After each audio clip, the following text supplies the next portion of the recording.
Student मैं हूं Sherbaz Bloch और आप देख रहे हैं अपना यूट्यूब चैनल अन केमिस्ट्री ऑनलाइन। आज का हमारा टॉपिक है प्रिपरेशन ऑफ अल्केन में से अल्केन की प्रिपरेशन में एक थर्ड मेथड है हमारा। दो मेथड हम पहले पढ़ चुके हैं।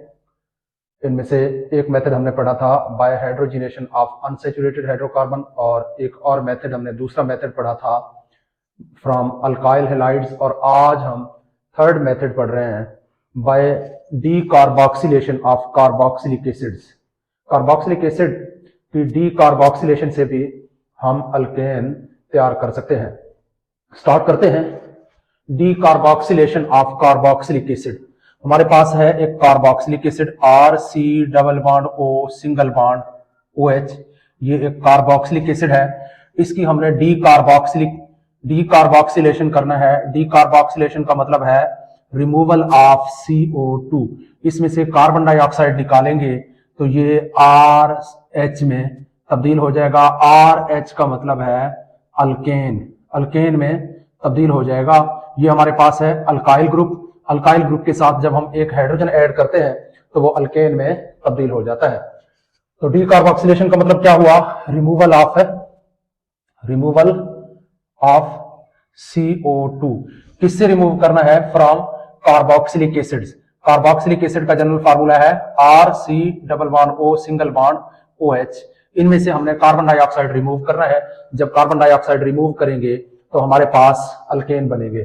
तो इस मेथड का एक और दूसरा नाम भी है, इसको सोडा लाइम मेथड भी कहते हैं। सोडा लाइम मेथड यानी सोडा लाइम प्रोसेस या सोडा लाइम मेथड भी इसको कहते हैं। एक ही चीज है, चाहे वो सोडा लाइम मेथड हो या by decarboxylation of carboxylic acid हो, एक ही बात है।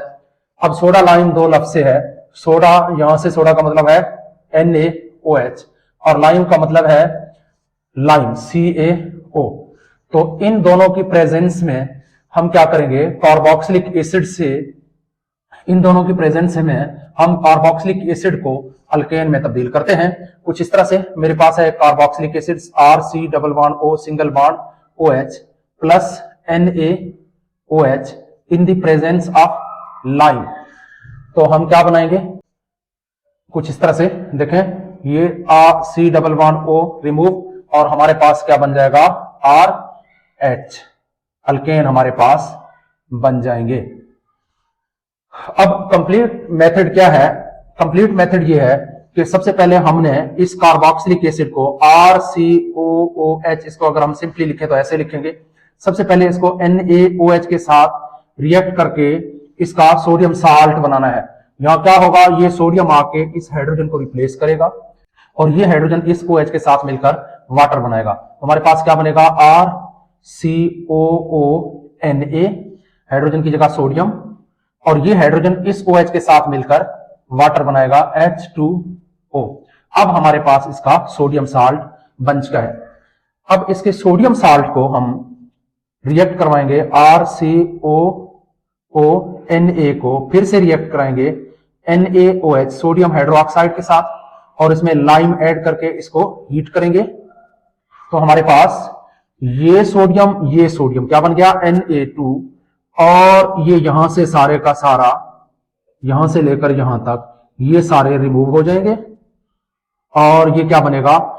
Na2CO2, यहां पे एक ऑक्सीजन, यहां पे Na2CO3 बन जाएगा। Na2CO3 बन जाएगा और हमारे पास क्या रह जाएगा? R और ये वाला H। ये H आके अब इसकी जगह ले लेगा। हमारे पास क्या बनेगा? RH। इस RH से मुराद है अल्केन। तो हमारे पास अल्केन बनेंगे। अब यहां पे लेते हैं और एग्जांपल्स। जैसे मेरे पास है CH3COO सिंगल बॉन्ड OH, यानी ये क्या है? एसिटिक एसिड भी इसको कहेंगे। इसको इथेनोइक एसिड भी कह सकते हैं क्योंकि दो कार्बन है, दो कार्बन की वजह से इथेन, और एसिड के नाम के आखिर में OIC एसिड आता है, इथेनोइक एसिड। इसका रिएक्शन किसके साथ कराना है? सबसे पहले इसका रिएक्शन करवाना है NaOH के साथ। जब ये NaOH के साथ रिएक्ट करेगा तो ये Na आके इस हाइड्रोजन को यहां से रिप्लेस करेगा और ये हाइड्रोजन यहां से आके Na की जगह पे OH के साथ मिलकर H2O बनाएगा। तो क्या बनेगा? ये CH3COONA प्लस HOH यानी वाटर। ये बन गया।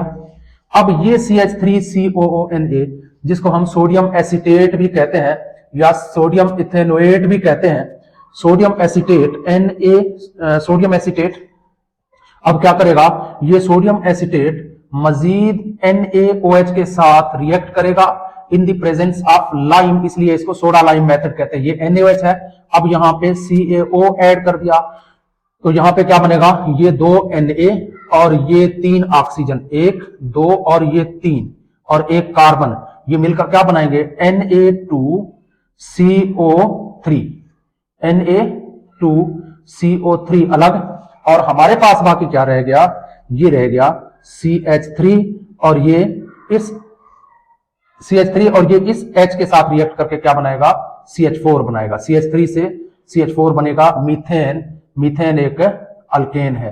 तो इस तरह से हम अल्केन बना सकते हैं इस मेथड से। इस मेथड को सोडा लाइम मेथड भी कहा जाता है, डीकार्बोक्सिलेशन ऑफ कार्बोक्सिलिक एसिड भी कहा जाता है।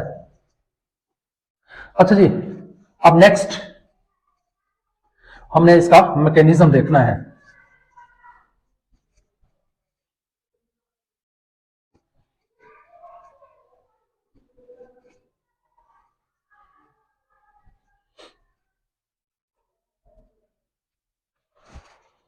रिएक्शन हमारे पास क्या है, जनरल रिएक्शन लेते हैं RC double bond O single bond OH plus किसके साथ रिएक्ट करवा रहे हैं, NaOH के साथ रिएक्ट करवा के पहले क्या बना रहे हैं,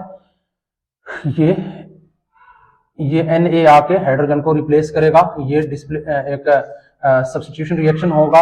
हमारे पास क्या बनेगा, sodium acetate RC double bond O single bond O Na बन गया, और अब ये H यहां से निकलकर इस सोडियम की जगह पे क्या बनाएगा, HOH। अब ये रिएक्शन यहां पे कंप्लीट नहीं है, ये हमारे पास सोडियम साल्ट है कार्बोक्सिलिक एसिड का, यानी हमारे पास है RC double bond O single bond ONA ये वाला। अब ये रिएक्ट करेगा फिर से NaOH के साथ in the presence of lime CaO, इसको करते हैं हीट, तो फिर क्या होगा, ये 2 सोडियम और ये 3 ऑक्सीजन और ये कार्बन, ये मिलकर बनाएंगे Na2CO3, ये निकल जाएंगे इस तरह से, यहां से ये सारे का सारा यहां से लेकर यहां तक ये रिमूव, और अब हमारे पास क्या रह गया R, ये वाला H यहां से यहां हमारे पास आ गया RH मीन्स अल्केन। अब इसका देखते हैं मैकेनिज्म ये प्रोसेस किस तरह से वाकई होता है। सबसे पहले होना क्या है, ये RC double bond O single bond with OH किसके साथ रिएक्ट करेगा, NaOH के साथ रिएक्ट करके क्या बनेगा, साल्ट बनाएगा। RC double bond O single bond with OH की जगह पे Na आ जाता है, फिर ये H2O बन गया। अब नेक्स्ट इसी को आगे हम RC double bond O single bond ONA, ये क्या करेगा, इसकी डिसोसिएशन होगी वाटर के अंदर, ये टूट जाएगा क्योंकि हमारे पास यहाँ पे एक्वस वाटर हमारे पास मौजूद है। अब ये यहां से टूटेगा, Na अलग, RCOO माइनस अलग, RCOO माइनस अलग, प्लस Na प्लस अलग यहां पे। अच्छा जी, अब ये RCOO माइनस, इसके अंदर रेजोनेंस तो होगा ही होगा, ये यहां से यहां से यहां, फिर सेम स्ट्रक्चर बनेगा RCO minus double bond with O, ये एक ही बात है। अब इसको जब हीट किया जाता है, हीट करेंगे तो फिर क्या होगा, फिर ये बॉन्ड यहां से यहां और ये बॉन्ड टूट जाएगा, अलग हो जाएगा, हमारे पास बनेगा R माइनस, क्योंकि इस बॉन्ड के इलेक्ट्रॉन यहां से बॉन्ड टूटने के बाद ये इलेक्ट्रॉन यहां से यहां पर शिफ्ट हो जाएंगे, ये हमारे पास क्या बन गया, कार्ब एनायन, कार्ब एनायन बन जाता है, प्लस क्या रह गया C, अब ये यहां पे आके डबल बॉन्ड और डबल बॉन्ड विद O। अब देखें कार्बन डाइऑक्साइड हमारे पास से अलग हुआ है, तो इसलिए इस मेथड का नाम है डीकार्बोक्सिलेशन। अच्छा जी, कार्ब एनायन बन गया। अब ये कार्ब एनायन आगे चलेगा, हमारे पास है ये कार्ब एनायन R माइनस, अब ये रिएक्ट करेगा ऊपर जो हमारे पास वाटर बना हुआ है उसके साथ HOH, इसके साथ रिएक्ट करेगा, ये ऑक्सीजन की इलेक्ट्रोनेगेटिविटी ज्यादा है, ये इलेक्ट्रॉन यहां से लेकर के निकल जाएगा और ये हाइड्रोजन हमारे पास H प्लस की सूरत में रह जाएगा। अब ये यहां से इलेक्ट्रॉन इसके इलेक्ट्रॉन के ऊपर अटैक मारेगा और आके इस R के साथ कार्ब एनायन के साथ अटैच हो जाएगा, क्या बनेगा RH। तो हमारे पास अल्केन बन जाएगा, अल्केन। और यहां पे हमारे पास और क्या बन जाएगा OH माइनस। यहां पे हम NaOH को यूज करेंगे। NaOH का क्या फायदा है, ये जो हमारे पास H जो रिमूव होता है कार्बोक्सिलिक एसिड का यहां से हाइड्रोजन, अब इस हाइड्रोजन को ये वापस इस रिएक्शन को रिवर्स होने नहीं देता कि ये दोबारा हाइड्रोजन एब्जॉर्ब करके हाइड्रोजन अटैच करके फिर से कार्बोक्सिलिक एसिड में ताकि तब्दील ना हो, इसलिए यहाँ पे बेसिक मीडियम रखा जाता है। अब ये हमारे पास अल्केन आ गया। अब देखें हमारा ऐसे होल रिएक्शन क्या होगा। यहां देखें हमारे पास Na बन चुका है एक दफा, और ये OH माइनस बन चुका है, और ये कार्बन डाइऑक्साइड बन चुका है। ये सब आपस में मिलेंगे, Na प्लस और OH माइनस क्या बनाएंगे NaOH प्लस CO2 प्लस एक दफा NaOH हम यहाँ पे एज अ कैटलिस्ट यूज कर रहे हैं, सॉरी कैटलिस्ट नहीं है, यहाँ पे हम NaOH यूज कर रहे हैं। ये सारे मिलकर NaOH ये क्या बनाएंगे Na2CO3 और फिर ये H2O क्या बनेगा Na2CO3 प्लस H2O बनाएंगे। इस तरह से हमारा रिएक्शन यहाँ पे विद मैकेनिज्म कंप्लीट होता है। नेक्स्ट हमारे पास कुछ क्वेश्चंस हैं जो कि मैंने पहले से बोर्ड पे लिख रखे हैं ताकि हमारा टाइम ज्यादा वेस्ट ना हो। अब क्वेश्चन क्या है कि ये आपको ABC 3 ऑर्गेनिक कंपाउंड दिए हुए हैं, कार्बोक्सिलिक एसिड्स हैं, और आपसे ये पूछा जा रहा है कि इनमें से कौन सा जो कार्बोक्सिलिक एसिड है वो जल्दी अल्केन में कन्वर्ट हो जाएगा, इजीली अल्केन में कन्वर्ट हो जाएगा, उसका रेट ऑफ रिएक्शन हाई है। अब हमने इनको तरतीब देना है इनके रेट ऑफ रिएक्शन के मुताबिक। अब इसको चेक करने के लिए यहां पे देखें, अब अगर ये कार्बोक्सिलिक एसिड पहले हट जाएगा रिएक्शन के दौरान, यहां पे क्या बनेगा इसका साल्ट बनेगा CH3COONA। अब ये CH3COONA भी बाद में सोडा लाइम के साथ रिएक्ट करके ये भी निकल जाएगा। इसके निकलने से हमारे पास क्या बन जाएगा कार्ब एनायन बन जाएगा। कार्ब एनायन मींस यहाँ पे नेगेटिव चार्ज आ जाएगा। चलो ये कार्ब एनायन, इसी कार्ब एनायन के ऊपर जो कि हमारा रिएक्शन इंटरमीडिएट है, हमारा रेट ऑफ रिएक्शन डिपेंड करेगा। हमारा कार्ब एनायन जितना ज्यादा स्टेबल होगा हमारा रेट ऑफ रिएक्शन उतना ही फास्ट होगा। अब देखेंगे किसका कार्ब एनायन जो है वो ज्यादा स्टेबल है। अब यहाँ पे भी ऐसे ही होगा, तो ये सारा COH खत्म होके ये कार्ब एनायन में कन्वर्ट हो जाएगा, और ये भी यहां से इसका COOH खत्म होके ये भी अपने कार्ब एनायन में तब्दील हो जाएगा। अब इन तीनों में से हम देखें तो कौन सा स्ट्रक्चर ज्यादा स्टेबल है, देखते हैं। यहां देखें इस स्ट्रक्चर को, यहां इंडक्टिव इफेक्ट काम कर रहा है। यहां क्या है कि ये जो CH3 है ये इलेक्ट्रॉन डोनेटिंग ग्रुप है। आपने इंडक्टिव इफेक्ट बेसिक कॉन्सेप्ट या जनरल ऑर्गेनिक केमिस्ट्री वाले चैप्टर में जाके देखना है, मेरे लेक्चर हैं वहां पे, पूरा प्लेलिस्ट बना हुआ है जनरल ऑर्गेनिक केमिस्ट्री का, और उसमें इंडक्टिव इफेक्ट दिया हुआ है, उसमें आप डिटेल से देखेंगे। तो ये जो CH3 है ये एक इलेक्ट्रॉन डोनेटिंग ग्रुप है, ये अपने इलेक्ट्रॉनों को इस तरफ डोनेट करेगा। जब भी किसी चीज के ऊपर चार्ज बढ़ती है, चार्ज डेंसिटी, तो वो ज्यादा अनस्टेबल हो जाएगा। तो यहाँ पे ये देखें ये CH3 इलेक्ट्रॉन डोनेटिंग ग्रुप है, यहाँ पे नेगेटिव चार्ज है, फिर से ये इलेक्ट्रॉन डोनेट कर रहा है, तो ये थोड़ा अनस्टेबल हो जाएगा। अब इस इफेक्ट को ठीक है, अनस्टेबिलिटी है इसमें भी है, क्योंकि यहां से दो तरफ से इलेक्ट्रॉन, ये इंडक्टिव इफेक्ट की वजह से यहाँ पे दो तरफ से जो है इलेक्ट्रॉन डोनेटिंग अल्काइल ग्रुप लगे हुए हैं, ये भी इलेक्ट्रॉन डोनेट करेंगे, तो यहाँ पे भी चार्ज डेंसिटी में मजीद इजाफा होगा। इसमें कम इजाफा होगा चार्ज डेंसिटी में, इस कार्बन के ऊपर इसमें ज्यादा इजाफा होगा, क्योंकि यहाँ पे एक इलेक्ट्रॉन डोनेटिंग ग्रुप लगा हुआ है, यहाँ पे दो इलेक्ट्रॉन डोनेटिंग ग्रुप अटैच है। इस तरह से यहाँ पे अगर देखें तो यहाँ पे 3 इलेक्ट्रॉन डोनेटिंग ग्रुप अटैच है, तो 3 तरफ से यहाँ पे इलेक्ट्रॉन डोनेट किए जा रहे हैं। ये इसको हम कहते हैं पॉजिटिव इंडक्टिव इफेक्ट। अब इस पॉजिटिव इंडक्टिव इफेक्ट की वजह से यहाँ पे चार्ज डेंसिटी, जो कि पहले से नेगेटिव चार्ज यहाँ पे मौजूद है, मजीद चार्ज डेंसिटी में इजाफा हो रहा है। तो इसका मतलब है ये जो कार्ब एनायन बना हुआ है ये सबसे ज्यादा अनस्टेबल है, उसके बाद ये अनस्टेबल है, और सबसे कम ये अनस्टेबल है, क्योंकि यहाँ पे एक इलेक्ट्रॉन डोनेटिंग ग्रुप है, यहाँ पे 2 इलेक्ट्रॉन डोनेटिंग ग्रुप है, और यहाँ पे 3 इलेक्ट्रॉन डोनेटिंग ग्रुप है। तो इसका रेट ऑफ रिएक्शन सबसे हाई होगा, उसके बाद इसका रेट ऑफ रिएक्शन होगा हाई, और लास्ट पे इसका रेट ऑफ रिएक्शन हमारे पास हाई होगा, क्योंकि ये वाला कार्ब एनायन हमारा सबसे ज्यादा अनस्टेबल है पॉजिटिव इंडक्टिव इफेक्ट की वजह से, और ये उससे थोड़ा कम ज्यादा स्टेबल है, ये सबसे ज्यादा स्टेबल है, इसलिए इसका रेट ऑफ रिएक्शन इन तीनों में सबसे हाई होगा। और यही चीज नीचे भी पूछा गया है यहां पे इन दो रिएक्शंस के, इन दो स्ट्रक्चर्स में, कि इनमें से कौन जल्दी प्रोडक्ट में चेंज हो जाएगा। तो ये हमारे पास ये COOH हट जाएगा, यहां पे क्या बनेगा, कार्ब एनायन बनेगा, नेगेटिव चार्ज आएगा। और यहां पे भी यही इफेक्ट, और यहां पे हमारे पास कार्ब एनायन बनेगा, नेगेटिव चार्ज होगा। अब यही कार्ब एनायन के ऊपर हमारा रेट ऑफ रिएक्शन डिपेंड करेगा। अब यहां पे आप देखें तो ये जो नेगेटिव चार्ज है ये कॉन्जुगेशन में है, ये नेगेटिव चार्ज यहां से यहां शिफ्ट हो जाएगा और ये इलेक्ट्रॉन यहां से यहां शिफ्ट हो जाएंगे, तो हमारे पास एक एरोमेटिक स्ट्रक्चर बेंजीन बन जाएगा। और ये जो एरोमेटिसिटी है, ये ज्यादा एरोमेटिक स्ट्रक्चर हमेशा ज्यादा स्टेबल होते हैं, एरोमेटिसिटी ज्यादा स्टेबिलिटी का बायस बनता है, जबकि इसमें एरोमेटिसिटी है ही नहीं। यहां पे एरोमेटिसिटी प्लस रेजोनेंस इफेक्ट काम कर रहा है, तो इसलिए इस पे ज्यादा, ये हमारा स्ट्रक्चर ज्यादा स्टेबल होगा, उसके अंदर ये इफेक्ट है ही नहीं।